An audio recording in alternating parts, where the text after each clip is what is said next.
I'm a female, and I was in my 20s at the time when I moved to Manchester, UK, from a small town nearby. I accept friendships with anyone at first. I found it exciting to make new connections so easily and explore such an exciting place with others. However, I learned quickly why some people avoid talking at bus stops. It all started when I was waiting for a bus to work. It was a mild day at around 11 a.m. in the city center. As I waited for the bus, a short and medium-built man, we'll call him Craig, approached the stand. After the bus failed to turn up, he began making small talk that quickly escalated once the bus finally arrived. We sat nearby and continued talking.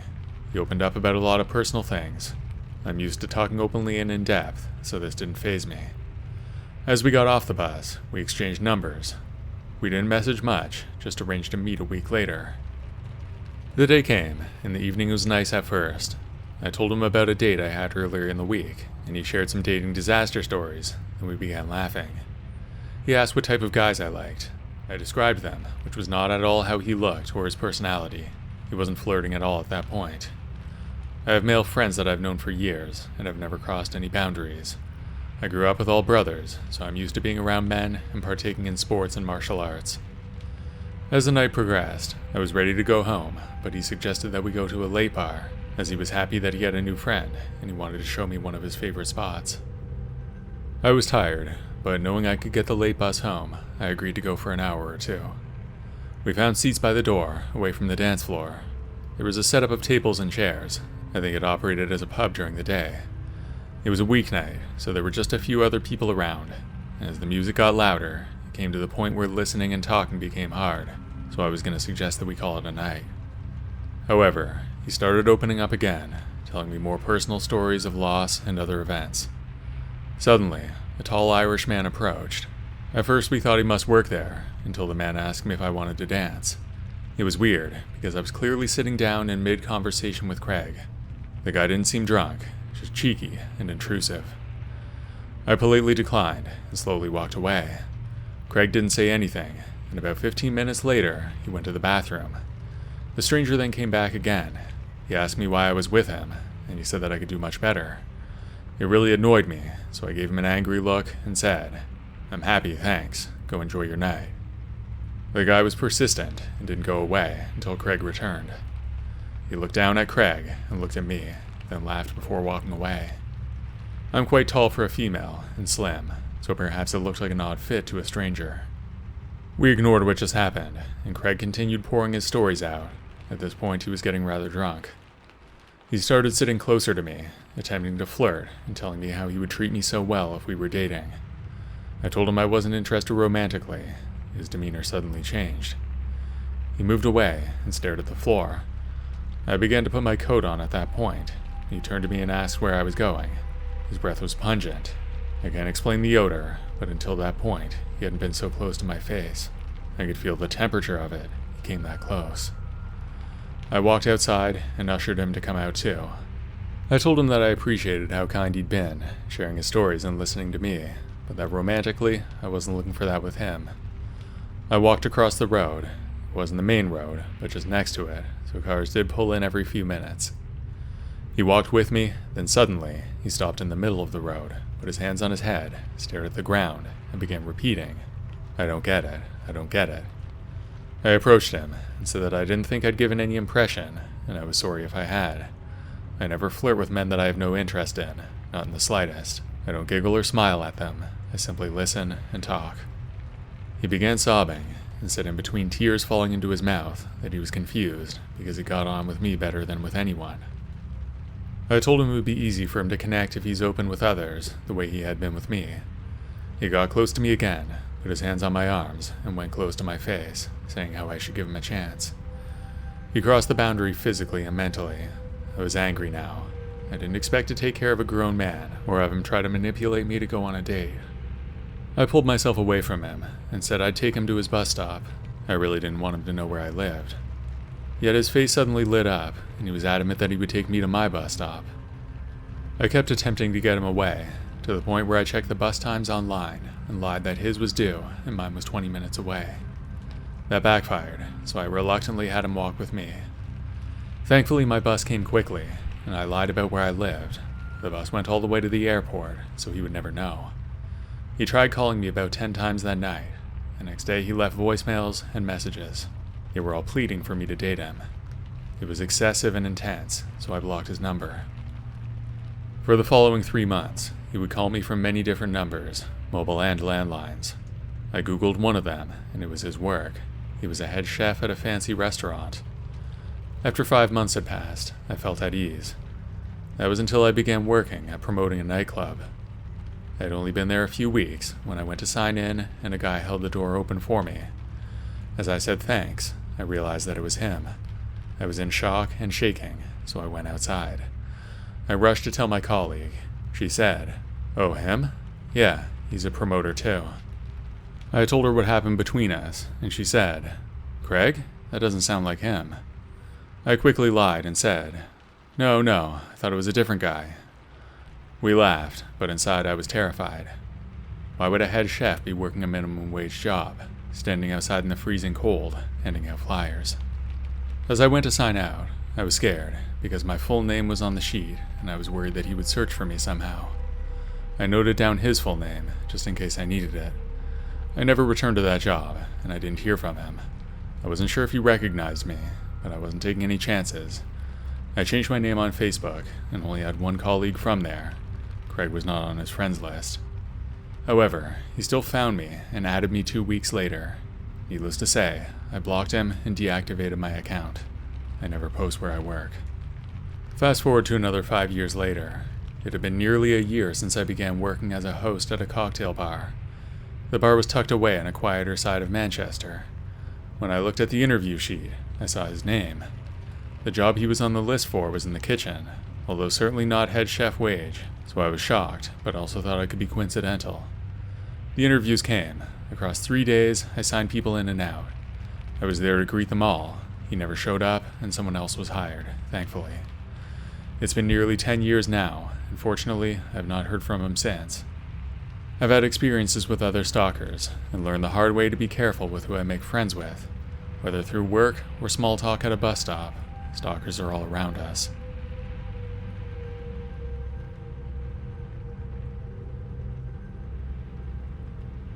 I was in college when this happened, and it was my second year. I was still living with my parents back then, but hardly spent any time at home. My best friend Heather lived near the school, in a shared apartment, and we would hang out at her place a lot. I would even spend the night there a few times a week, usually. She and I had a lot of classes together early in the week, so we were basically inseparable at that time. It was a Tuesday afternoon, and we were in between classes. We were just hanging out around the library. There were some outdoor picnic tables there, and we were just sitting around talking. We had a class coming up in about half an hour, so we weren't doing much. Then a man approached us. He looked much older than most students, maybe in his 30s. His clothes were shabby, and his hair was greasy. He didn't look like a student at all, and I'm sure Heather noticed it too. He began flirting with Heather, but in a really sarcastic way. I'm not sure what kind of charm he was going for, but it really wasn't working. Heather tried to shut him down, but the man didn't take no for an answer. He kept asking, and his tone became more aggressive. The two of us were sitting there at that picnic table, while the man stood over us, with his hands pressed down on the top of the table. He was leaning in on us in a foreboding way. We leaned back to get a few extra inches of distance from him. My friend and I awkwardly looked at each other, neither of us sure what to do. Heather remained calm and kept saying no to the guy, but eventually he began to get angry. His face turned red, and he raised his voice, accusing her of being rude. We were both getting uncomfortable, and I could see the fear in Heather's eyes. We decided to leave the area and headed towards the building where our class was. As we walked, I noticed the man was following us at a distance. He was behind us for the whole way to the building, but when we went inside, he didn't come in. After we were done with class, we decided to head to Heather's apartment because we were done for the day. It was walking distance from the school, so we were on the sidewalk leaving campus. At one point, Heather looked back and then told me to look. The guy was following us. When we reached the apartment building, we went inside and made sure he didn't get in. He was far enough back by then, and our building was really big, so we weren't overly worried about him seeing it. A lot of students lived there, and he probably could have guessed where we were going, just by the odds. Her place was on the 7th floor, so when we got up, we looked out the window. He was still there, lurking nearby. We made dinner and watched some TV shows. The next time we looked out the window, I couldn't see him.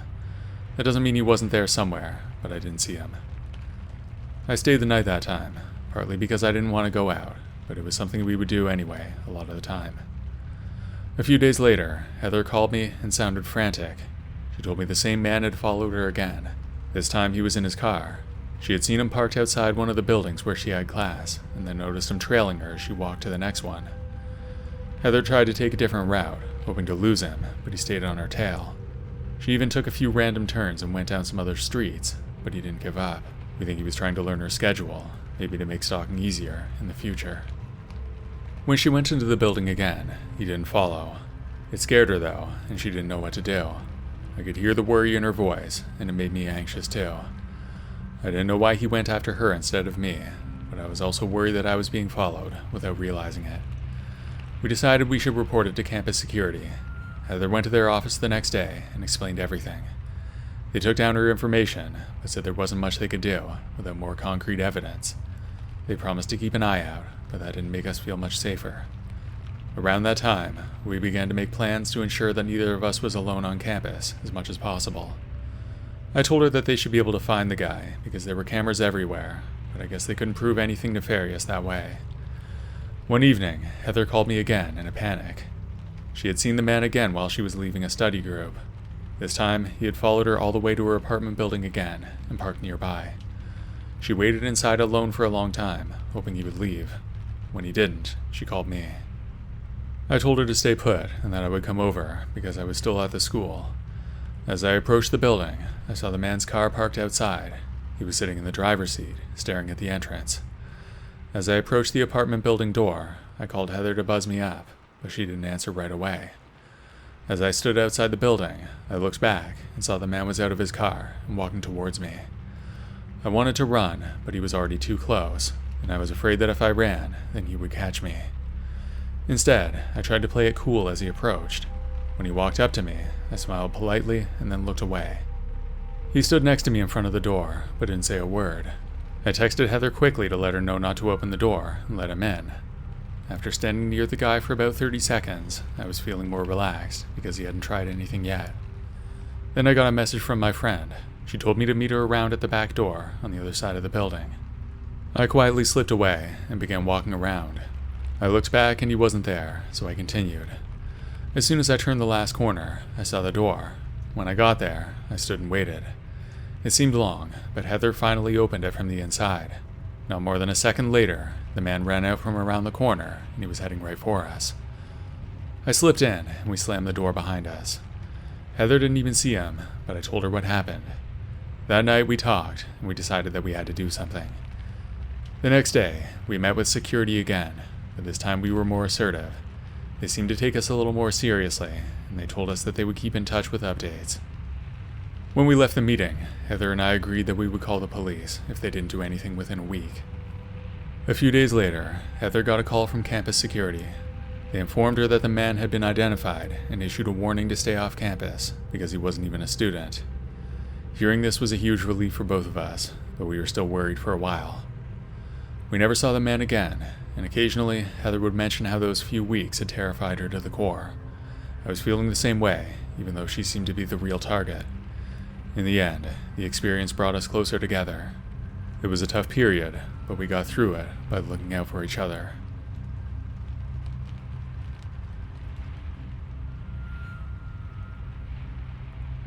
I've worked as a DJ at various radio stations throughout my life. It's been a fun and interesting career, and an enjoyable experience for the most part. Of course, as with any job, it had its weird moments. I don't drive a car, I live in a small city, and I walk everywhere. I don't normally speak to random strange men, but one day, I saw a guy walking two black Scotty dogs on leashes. I was interested in the dogs, so without thinking, I asked him if they were friendly. Their owner said yes, and that it was okay for me to pet them. Turns out the dogs weren't the only friendly ones. The guy, whose name turned out to be Jerry, was also friendly. He asked me for my phone number. I don't consider myself a pretty woman, so he caught me off guard. Jerry was a fairly good-looking guy, and he looked to be about my age, so I don't know why I was so hesitant. Maybe I had an instinct that something was off about him. I lied and told him that I was in between cell phones at the moment, but I did let him know how to find me on Facebook. In hindsight, I know that was a stupid mistake. I gave my work info right on the home page. Now that he knew where I worked, he began showing up with his dogs in the parking lot outside the radio station at the end of my shift. Day after day, he asked me for a date. I declined every time. I'd just gotten out of a couple of bad relationships, and I needed a break. Jerry may not have had my personal number, but he was able to call me on the radio station's hotline. It was so stressful, I never knew when I answered the phone if it was going to be an innocent listener with a song request or Jerry imploring me, "Just give me a chance. What don't you like about me?" One day, Jerry crossed the line. He tried to follow me home. Block after block, he pursued me, calling out, "You're going to talk to me. Stop running." I'd been walking really fast up until that point, but then I broke into a sprint. I ran through people's yards, finally hiding behind a church. I caught sight of Jerry and his dogs, but fortunately, they didn't spot me. I could see the frustration and anger on his face as he realized he'd lost me. My heart was still pounding when I got home, and I called the police. I took out an order of protection against him. The shocking thing was that the cops had heard of Jerry. He had stalked a couple of women prior to me, and the police had to get involved both times. Luckily, that did the trick. Jerry left me alone from then on. I haven't seen him or those unique-looking dogs in years, so maybe they left the area. Or maybe he's in jail. Who knows?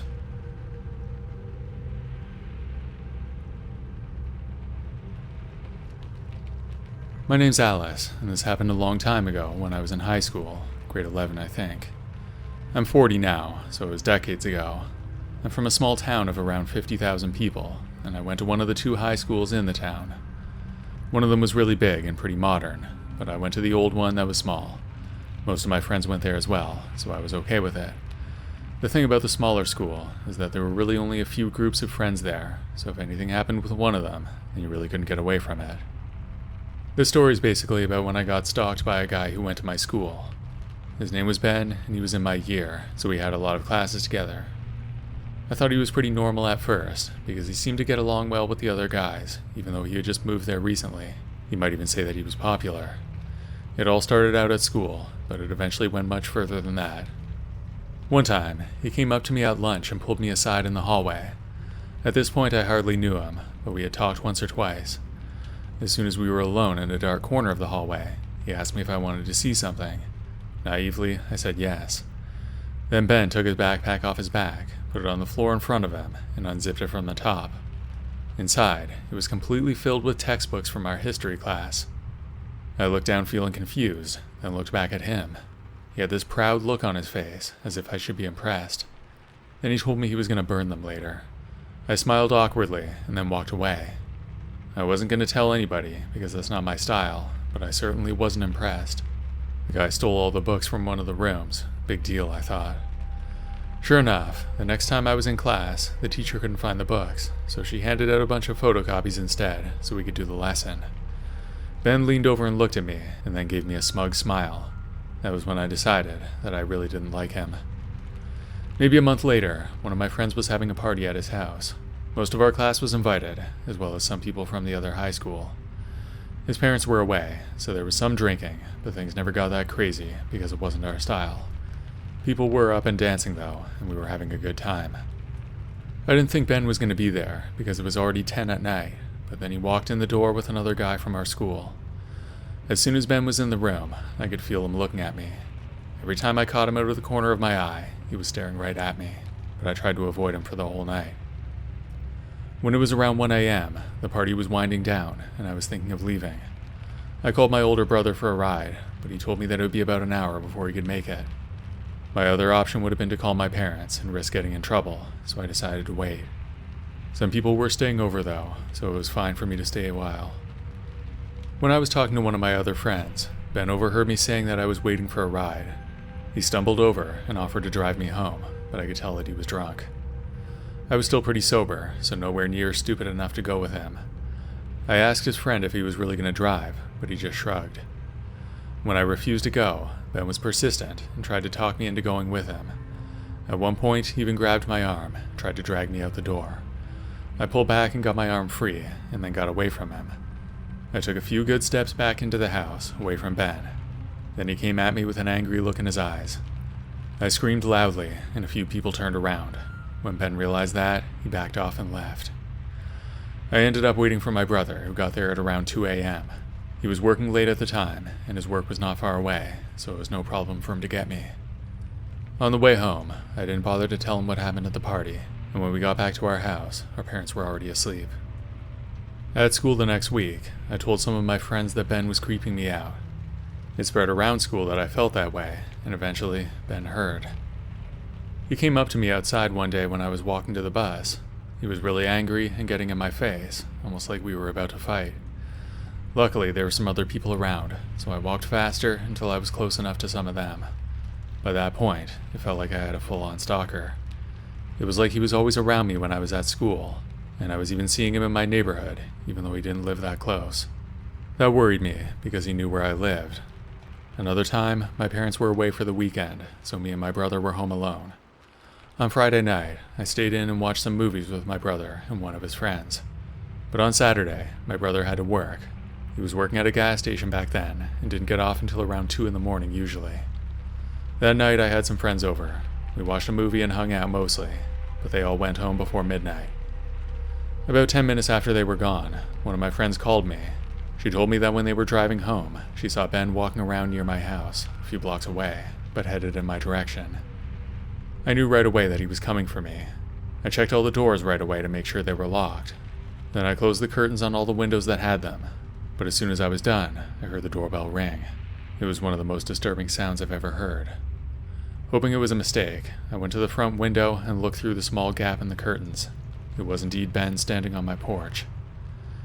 Since I knew the door was locked, it seemed best to ignore him. I went to the other room to wait, but then I heard him banging on the door. After a few long minutes, it seemed like he wasn't going to give up. I then heard the absolute most terrifying noise of my life. The door unlocked and creaked open. Ben had a key somehow. I looked around the corner and saw Ben walk in. I think he saw me too. As soon as I laid eyes on him, I knew he was messed up on something. Maybe he was just drunk. I ran out the back of the house into the backyard. There was a fence around the yard, and I didn't want to be trapped, so I went around the side where there was a row of bushes. I hid behind it, knowing that if he found me, then I would have a way to escape. Remember that this was the early 2000s, and I didn't have a cell phone yet. I stayed quiet and waited for a long time, maybe for over an hour. Then a car drove by, so I jumped out. It was actually my brother coming home from work. I told him what happened, but he could hardly believe me. When we went into the house, there was nobody there. My brother called the cops for me, and they came to check out the house. I told them that I knew the guy who broke in, so they went over to his place to check on him. It was the middle of the night though, so when they got to his house, his parents were asleep. That night, I stayed up with my brother because I was too scared that he would come back. While we were up, we talked pretty much the whole time. I told him that he had managed to unlock the door from the outside. That had to mean that he had a key somehow. To this day, I don't know for sure, but I think he broke in and stole one. Maybe he had a copy made and put the original back. Either way, that creep had a key to my house, and I couldn't relax at all. When the police finally caught up with Ben, he denied the whole thing, and I couldn't prove that he was actually there. My parents believed me though, and they changed the locks as soon as they got back. I had to see Ben around at school until we graduated, but not much else happened. Maybe the police scared him and he backed off. I was always creeped out when I saw him though, and it was a big cause of stress in my life. I didn't go to any parties or gatherings if Ben or one of his friends was going to be there. That meant that I missed out on some things. It was all worth it though, to be away from him.